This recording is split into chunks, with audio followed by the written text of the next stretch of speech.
Hello, I'm Stewart Heath, CEO of Harvard Grace, bringing to you another article about inflation this week. Last week we hit a 39-year high in our inflation.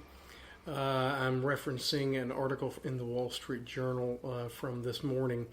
We were up. Overall inflation was up 6.8% this past November over November of last year. So that's pricing. Consumer Price Index of November 2021 over November 2020. Core inflation, which excludes food and energy prices, was up 4.9% year over year, which is an increase over the October raise of 4.6%.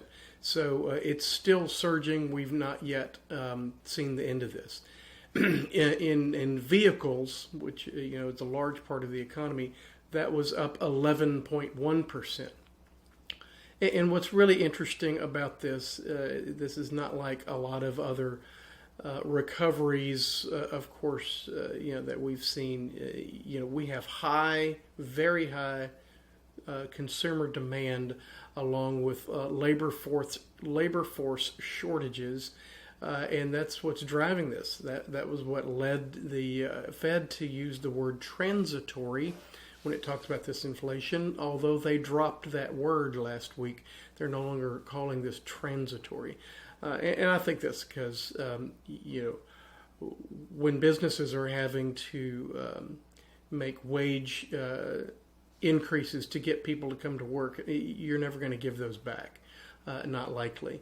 We don't know when the end of this is. It does sort of have a feeling that it will at least slow down, if not reverse a bit. But I think increased labor prices are here to stay, and that may not be a bad thing. Anyway, take a look at this article. You've got to be including inflation in your planning. From my CFO practice, I'm seeing that it is impacting every cost sector that all of my client businesses are dealing with. And you need to be addressing that in your business as well. Let me know if we can help. If you don't agree with me, please let us know.